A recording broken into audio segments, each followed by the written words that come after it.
Hey everybody, welcome back to another episode of Throwback Thursday. Today we're going back to 1989 and opening up a wax box of 1989 Bowman. Looking back through my other Throwback Thursday videos on the channel, I've actually never opened this box, so we're going to finally get it taken care of today. There are 36 packs in the box. You see there, in each pack has 12 cards with one stick of bubble gum, which we're not even going to try to eat.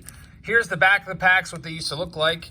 We're going to bring back some nostalgia, I guess, for some of you guys that used to buy these packs and rip these open and hopefully find some of the decent rookie cards, which would be Ken Griffey Jr. is the best one by far.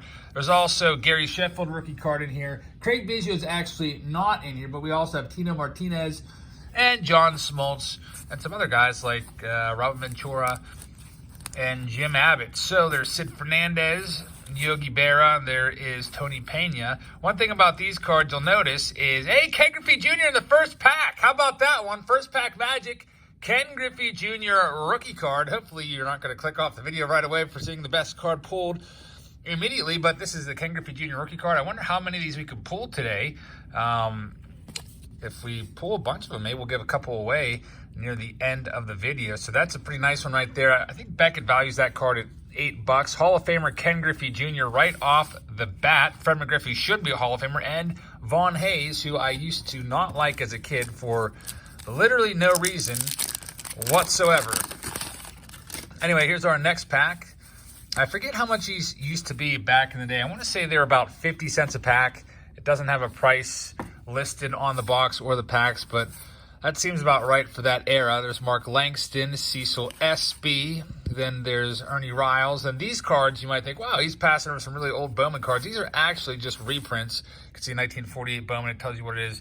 It was worth $100 back in '89. There's Hall of Famer Greg Maddux and your Cy Young Award winner in 1989, Mark Davis. Daryl Boston, who was a coach with the White Sox a couple years ago. He still might be. Just haven't watched too many White Sox games recently. Mark McGwire, Spike Owen, and Juan Agosto is the last one there. Next pack. One thing different about these cards is if you look at the back, they break down the performance from the 1988 season by team. So it gives you splits against each team. So you can see, for example, Wally Joyner was pretty darn terrible against the Mariners, hitting 186 against them in 12 games. But he tore apart the Yankees, hitting 372 with 10 RBIs and 3 dingers. So kind of interesting how they do that, or did that. All right, so pack number 4. Let's see if we could find any other good rookie cards in here. Hopefully we could find John Smoltz would be a nice one. There's Ricky Henderson, damaged by the gum. You can see there is some discoloration there. The back is awful. There's Jackie Robinson reprint card. Ruben Sierra, who was a power hitter back in the day. Chris James, Mito Santiago, your 87 NL Rookie of the Year. Wally Joyner, Dan Pasqua finish off that pack. Next up, we've got David Cohn on the back, who, if I'm not mistaken, is a Yankees broadcaster. Good old checklists are always fun to get if you enjoy that kind of thing. I personally don't. There's Whitey Ford, Chet Lemon, Pedro Guerrero, and by the way, all these cards are not autographed. These are facsimile autographs. I do remember we would do some Bowman breaks of newer Bowman from, I think it was 2019. They would put some 1989 style design cards in the packs, and then people would always leave a comment, hey, you missed an autograph of that Bowman card, but it was just a facsimile because that is part of the design. There's Chris Sabo without his glasses. You can see he can't even see without his glasses. He's really struggling there. He even has the bill of his hat shielding his eyes from the sun, and he's still squinting up a storm there. There's Bob Brenly, former manager in the big leagues. Richie Ashburn. There's Charlie Huff throwing the knuckleball. Charlie Huff pitched until he was about 50-something, almost. There's Dale Murphy, Rick Sutcliffe, and Marty Barrett is the last one. So Griffey, best pull so far right off the bat in the first pack. Here's this gum, which I'm not even going to attempt to eat. You can see it's starting to get a little weird dots on it, so let's try not to get sick by eating the gum. Some people will still eat it. Didn't take their chances, but I'm past that point. I have tried the gum in the past, and it literally just turns to dust in your mouth and doesn't form into gum whatsoever. Just kind of dissipates and it basically becomes flavored spit. It's actually pretty disgusting, so I would recommend you not try it. Anyway, here's our next pack.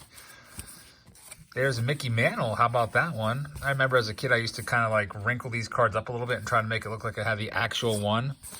It was always fun to do. Barry Larkin. There's the Mickey Mantle. You can see it is a reprint there, 1953 Bowman. Back then, it was only worth $1,000. There's Mike Schmidt, Hall of Famer Mike Schmidt, Mookie Wilson, Scott Bankhead, and Steve Wilson are the last ones in that pack. All right, so we got a Ted Williams in this one, Bowman card. It's always nice to get to Throwback Thursday because it means the week is almost at an end. Tomorrow is Valentine's Day. Hopefully you guys have some nice plans. There's Lee Smith, Dennis Eckersley. And if you don't have some nice plans, hopefully you're doing something you love. I decide if I should make a special like Valentine's Day video or not, maybe on the cards that I love the most or whatever. I'm not exactly sure how I should go about that. Mark McGwire again, our second time pulling him.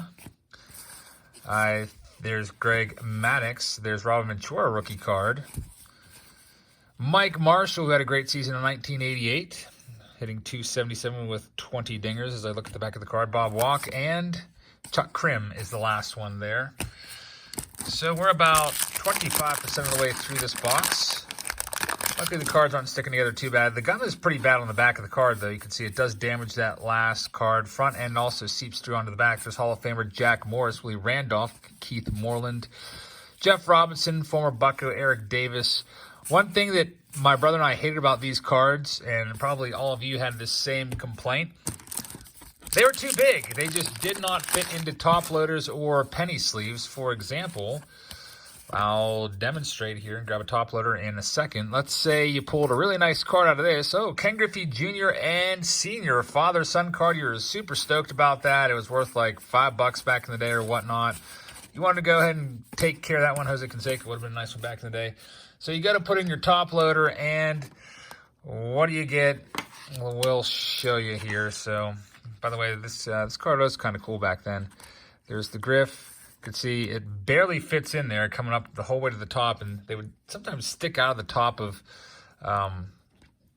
penny sleeves, depending on how much room was at the top of the penny sleeve. Just, they were too big. Barely fit into boxes. So the next year, 1990, Topps, who produced this series for using the Bowman name, decided to go back. There's Wade Boggs, Hall of Famer, to the standard card size, which everybody much appreciated. I think a lot of collectors complained about the size of the cards. It just kind of stuck out like a sore thumb. It's a nice set, though. I do like the set. Give you some background. There's 484 cards in the set. There's the Mickey Mantle rookie card, 1951 Bowman. There's Barry Bonds. Let's see what the 51 Bowman was worth back in the day. Back in '89, it was only worth $4,000. I'm not sure if they were really condition sensitive back then, so I'm guessing that $4,000 would be in pretty decent shape and not all wrinkled up. $4,000 51 Bowman in nowadays would be a pretty beat up card. There's Cal Ripken Jr., Billy Ripken, and Cal Ripken Sr. What else do we have there? Gary Redus, Jackie Robinson again, Ozzie Guillen, Fernando Valenzuela. This particular pack is a little bit warped. The cards are sort of warped. All right, next pack in our 36. By the way, I never did any of this stuff. I guess they had special Bowman baseball card collector's sheets. You can see the cards or the slots are landscapes. So the cards could actually fit in there. That would be kind of annoying since most of the cards in this set, almost all of them, in fact, are vertical. So I don't really understand that, but there's Tom Glavine's second-year card. That would be a cool set of sleeves for a set like 55 or 56 Topps, where the whole set is landscape style. Roger Clemens was in there. Roger Clemens will be up for election 2 more years for the Hall of Fame. Will he get in? It's going to come down to that last year, and it's going to be really close. There's George Brett, Hall of Famer. I know George Brett doesn't want Clemens or Bonds in. Eddie Murray's a Hall of Famer. Wally Backman, who is a legendary, or was a legendary minor league manager, once was hired as the manager of the Diamondbacks, but the job got disoffered or pulled back. Same kind of deal that happened to Carlos Beltran this year, where he was hired as the manager before ever even coaching a game or managing a game. He was let go. There's Mitch Webster, former Pirate for a brief amount of time. Roberto Kelly, Eddie Whitson, Doc Gooden, Harold Reynolds, another Rick Sutcliffe. So we found a Griffey in the first pack, and we've not found the Griffey rookie by himself since. It's pretty good luck, I guess. Sometimes the big hit comes in the first pack, sometimes the last pack, sometimes the big hit doesn't come at all. There's Willie Mays rookie card, 51 Bowman. Back then it was worth $1,200. It's a much more valuable card now. Glenn Wilson is the last one there. So these came out mid-season in '89, and I believe I was in full swing in card collecting in my collecting career because I was buying a lot of these. My brother and I both bought a bunch of these. I remember my brother used to keep his in a little folding baseball, plastic baseball that had little slots in it for his cards. And I remember the Bowman cards would always get all banged up whenever you'd close it. They just didn't quite fit. Our first year of collecting, we did not take very good care of our cards. They were definitely had a lot of wear, but I guess that's a good thing from looking at them all the time. Paul Molitor and Barry Larkin, Hall of Famers in that pack. So we're getting down to the right-hand side here. You'll see something interesting near the bottom of the box that I did. I'll explain that in a second with the packs. Our next pack, we have Bobby Bonilla. I don't think we found John Smoltz yet, have we? Still looking for John Smoltz rookie card. And maybe Gary Sheffield also. For some reason, Craig Biggio rookie, like I said, is not in this. There's Tina Martinez rookie, or at least for Bowman. Fred Mcgriff again, our second Mcgriff. Terry Steinbach, Tom Browning once threw a no-hitter for the Reds. The Reds will be good this year. Every time I say the Reds, I just get excited about how good they're going to be. It would be nice to see them go to the playoffs for the first time since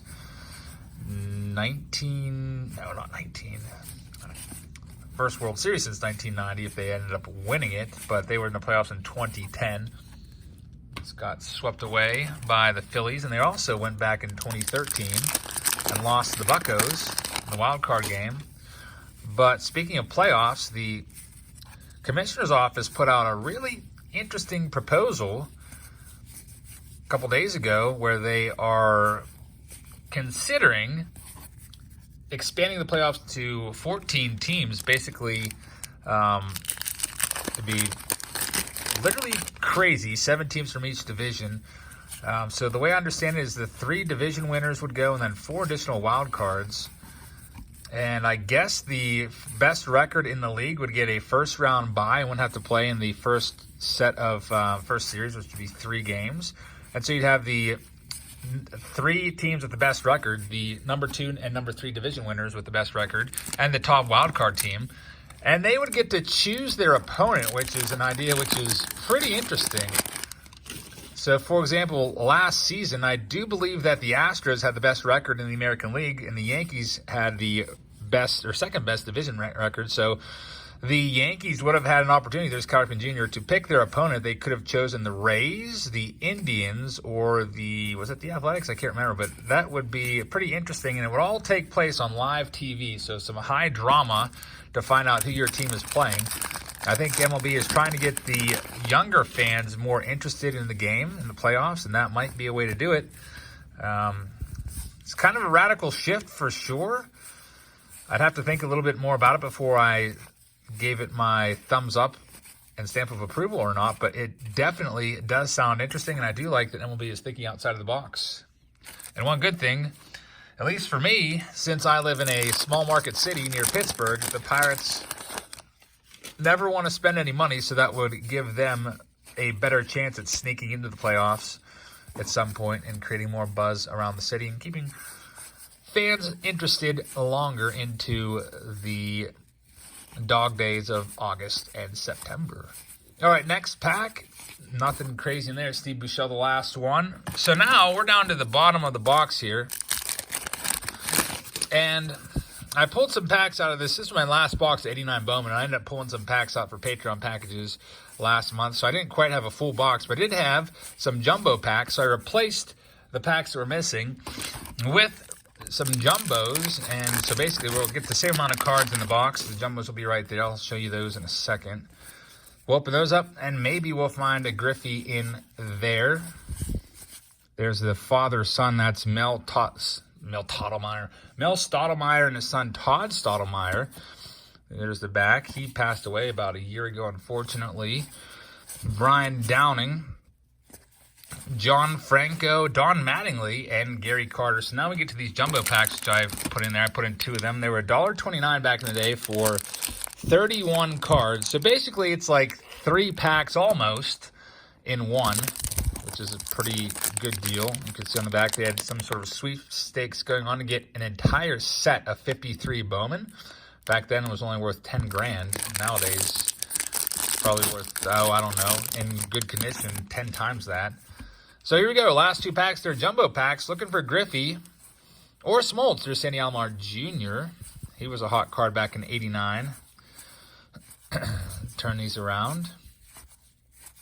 Walt Weiss, another guy that was kind of popular back in '89. There's Glenn Braggs with, is that some scuffing on the card there or something? What's up with that? Rick Dempsey, Sean Dunston, Willie Wilson. There's, look how Lou Whitaker signed his name. By the way, Lou Whitaker not getting enough consideration for the Hall of Fame by the Veterans Committee.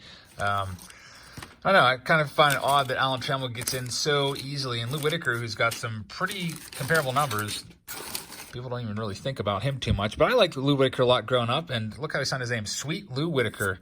That's pretty cool. I never noticed that signature before. I guess I should pay closer attention to these signatures and see who has a nice signature and who signs like a first grader, because sometimes some of these major leaguers just really have sloppy signatures. Here's our last pack, by the way. Thank you so much for being here for this episode of Throwback Thursday. Hope you enjoyed this walk down memory lane looking at 1989 Bowman. If you're new here, make sure you hit that thumbs up button and also the subscribe button so you don't miss more videos. Now that the baseball season's here, I'm going to try to do one as often as possible.